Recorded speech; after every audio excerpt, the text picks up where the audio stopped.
cool or you lose your cool. There will always be people who are out of control. Can you stop a guy from criticizing you? Can you stop an opponent team from sledging? कुछ नहीं कर सकते. It's called things which are out of our control. People are out of our control sometimes. Are situations in your control many times? No. The guy who was batting was expecting an in-swing ball. And that's what the bowler bowled. And one gush of wind, an in-swing becomes an outswing. And is caught out. Lot of things, situations, people are just out of our control. How many of you think question paper is in your control? And when things go wild, I'll tell you what happens with us. This is what happens with us. You know?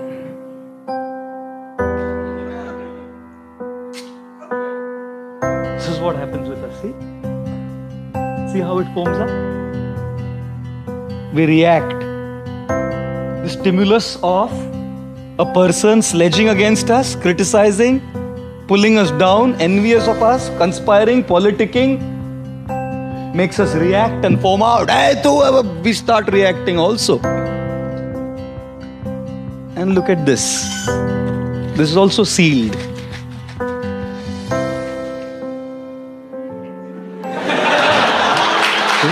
The question is, do you want to be a 7-Up can or a Oxycool bottle of water? And I'm sure a lot of us would say, Prabhuji, हमको तो दूसरा कुछ सोचता ही नहीं है प्रभुजी. And thus, in our life, we will always have a stimulus.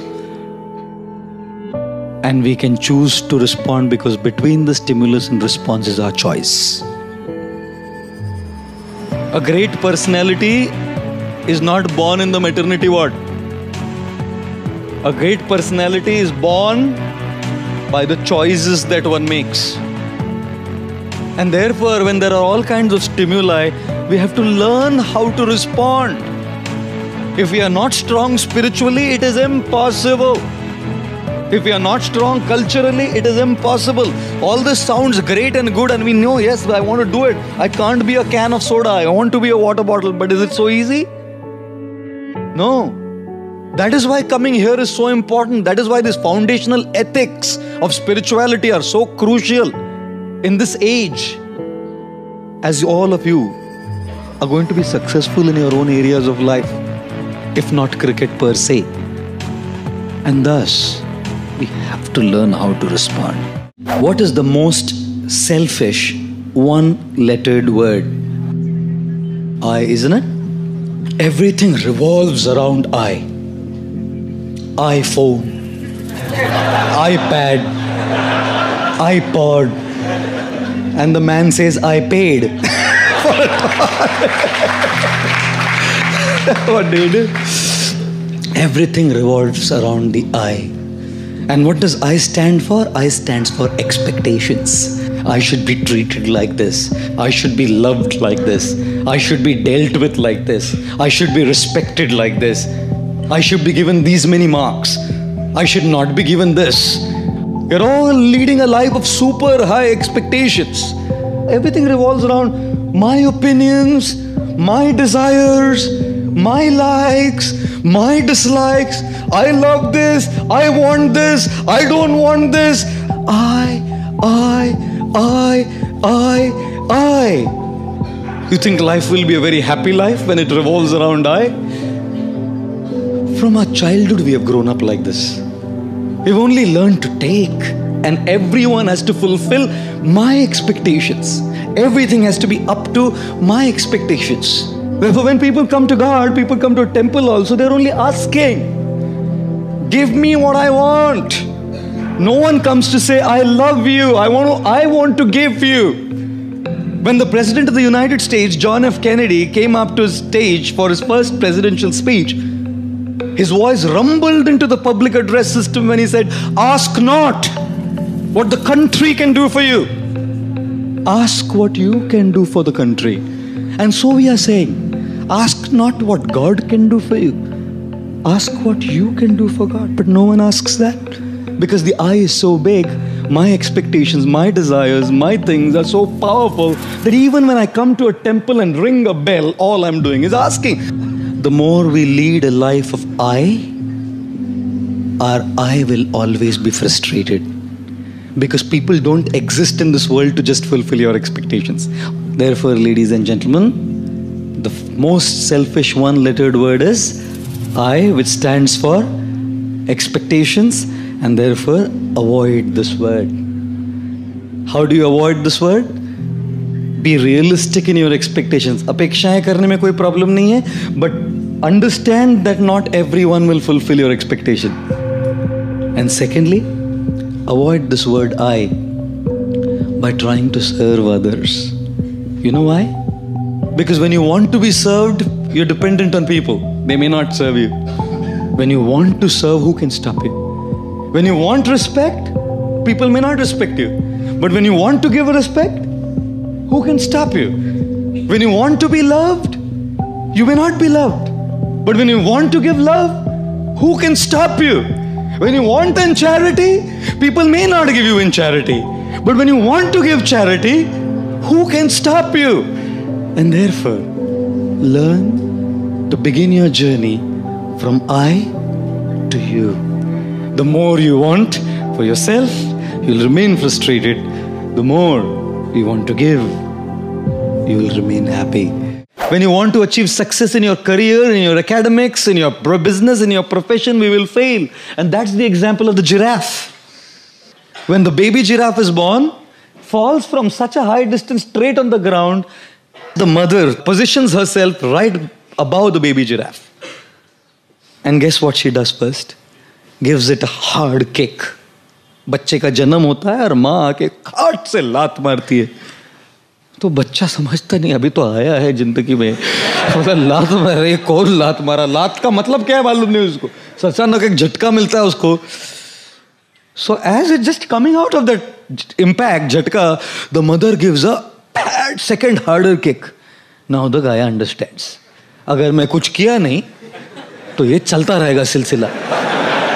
So this baby giraffe starts getting up on its wobbly legs, you know, on its wobbly legs. And as the baby giraffe gets up on the wobbly leg, थोड़ा खड़ा होकर, खड़ा होना सीखा ना, fed एक और लात मारती है माँ. फिर गिर के he gets up and starts running.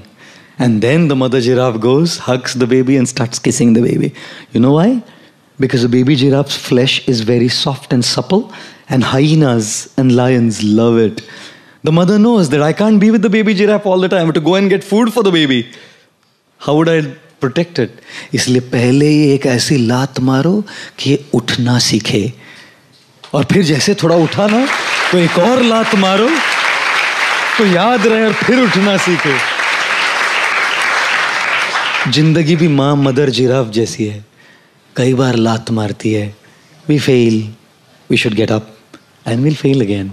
We should get up. And like I always say, don't just go through life. Grow through life. It's quite amazing, isn't it? That when something's stuck in our tooth, the tongue just keeps going to that tooth. Until unless that stuff is out of our tooth, it just keeps going there. Now, there's 31 other teeth in our mouth. When nothing's stuck, the tongue can go there and say, hey, wow, look, there's nothing stuck here. Go to one of the other tooth where there's nothing stuck and say, hey, look, amazing, there's nothing stuck here. But just the nature of the tongue that it keeps going to where something is stuck. And surely, we have to deal with it. Whenever I travel in my handbag, I always have dental floss and a box of toothpicks with me. Just in case something is stuck, I have to take it out. Certainly, we have to deal with it. At the same time, there's a lot of other good things that we can focus on. Ladies and gentlemen, it's not just the nature of the tongue. Isn't it the nature of the mind as well? When there is a problem, an issue stuck in a certain area of our life, the mind keeps going to that problem and just gets stuck into the negativity of trying to deal with it. But there's 31, or shall I say many, many more, good things happening in so many different areas of our life where there's no problems, no issues stuck. Yet, the mind only keeps going to those areas where there are problems. It is necessary, therefore, for all of us that we focus on the good that is happening in our life and deal with the bad or the problems that are happening in our life. Let us not consume our minds with negativity. Let us consume our minds with positivity. Focus on the positive and deal with the negative. Most often, if not always, our lives seem to be out of balance. And when lives are out of balance, it makes us very irritable. You know, when we drive a car, we always drive a car and a car has four wheels. A rhetorical thing to say, isn't it? You drive a car on these four wheels, and these four wheels in the car of life represent, first wheel, your personal life, your health, your mind, yourself, the things that you love to do, the things that you would want to do, not have to do.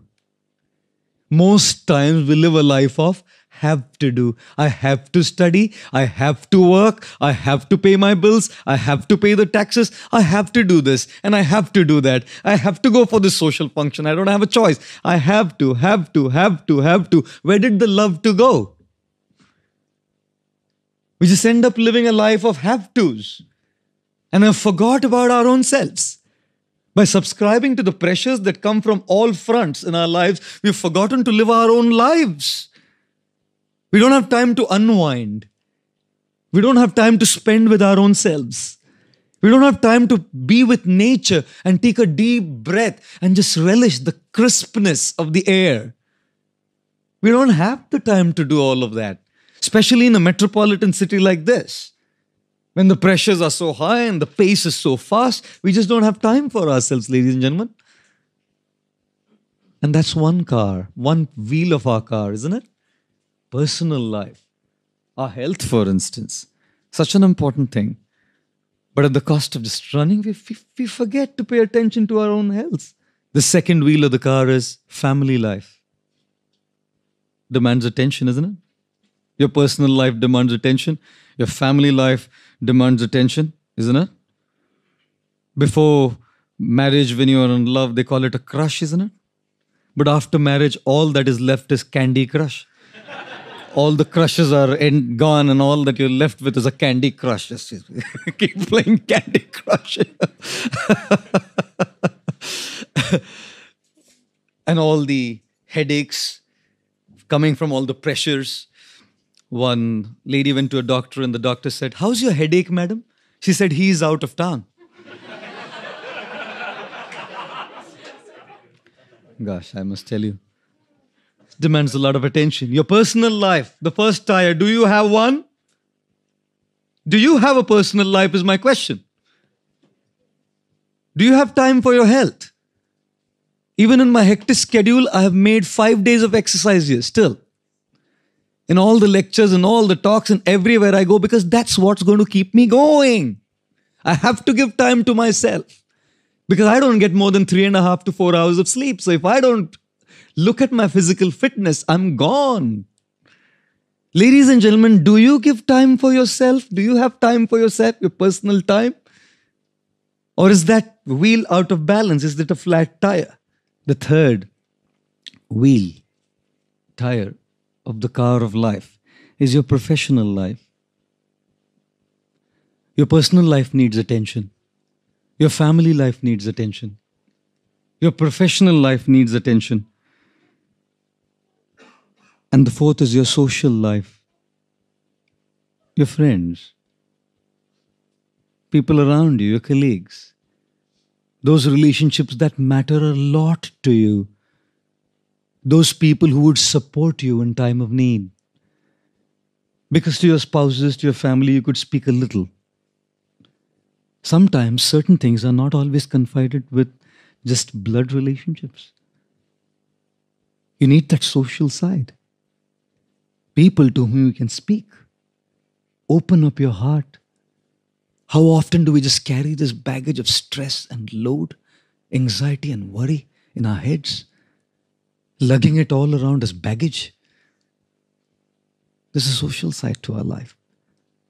Our friends, I've had those moments where I've snapped, even as a monk, because I'm a human being. Just because I put these robes of a monk doesn't mean I've become, a celestial angel. I'm still a human being. When one of those tires is out of order, if I haven't slept well, if my health is out of place, I'm going to snap out. You carry work pressures at home, you carry home pressures at work. Ladies and gentlemen, irritability is a symptom of an out of balance life. Stability in our responses is a symptom of a life in balance. We are irritable, we snap, we react at the drop of a hat for trivia just because we are out of balance. People who have a balanced life know how to handle pressure.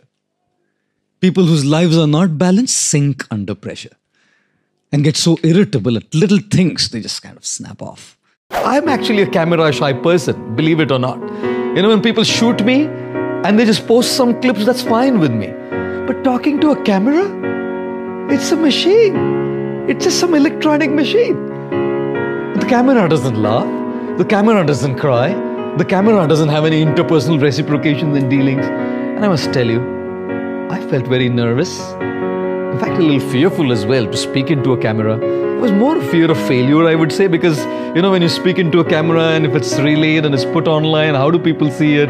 Otherwise, when I'm with people, people have seen me speak. And I decided, when the motive is to serve and contribute, we have to face our fears. We have to deal with our fears, face them, and rise above them.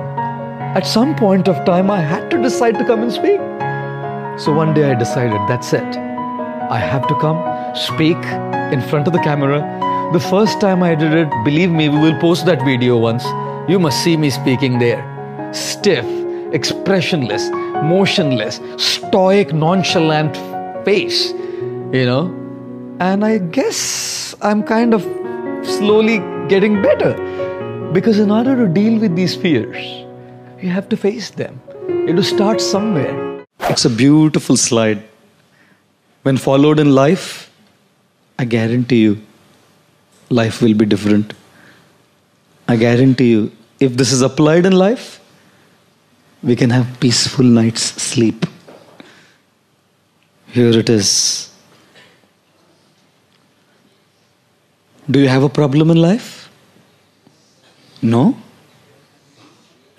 Then why worry? Do you have a problem in life? Yes. Can you do something about it? Yes. Then why worry? Do you have a problem in life? Yes. Can you do something about it? No. Then why worry? Isn't it? Is it not? Why worry? In the journey of life as well, the takeoff, which is our birth, is completely beyond our control. We didn't choose our parents. We didn't choose which nation we were born in. We didn't choose which city we were born in. We didn't choose our socio-economic class we were born in. We didn't choose our looks. We didn't choose the religion we were born in. Our takeoff of the journey of life was completely beyond us. And the landing, death, even that will be completely beyond us. I've heard many times people telling me that they would just love to die by getting a massive heart attack and dropping dead. No trouble for them, no hospitalization, no tubes, no needles, no trouble caused to others. In one shot, go. Now, no matter how much we might wish that, it's just beyond us. How we go and how the landing happens is completely beyond us. And what about the turbulence, the disturbances, the problems during the journey of our life? Some of them are within our control, which we can solve. But many problems and issues and the turbulence caused is completely beyond our control, because it's caused by situations which are beyond us. It's caused by people who are beyond us. Yes, ladies and gentlemen, in this journey of life, the takeoff, the landing and the turbulence is not in our control. What is in our control, however, is the choices we can make. And therefore, spirituality is about learning how to make those right choices. When we learn to make those right choices, we learn to live a transformed, happy, fulfilled life despite all the turbulence and problems that are going on around us. It is said, when we are beautiful, it's God's gift to us. When we live our life beautiful, it is our gift to God. Therefore, being a male is a matter of birth. Being a man is a matter of age. Being a gentleman is a matter of choice. And as a corollary to that, being a female is a matter of birth. Being a woman is a matter of age. Being a gentlewoman is a matter of choice. Let us all take to spiritual wisdom, learn to make the right choices which are within our control as our gift to God, and thus live our lives as thorough and perfect, ladies and gentlemen. I was telling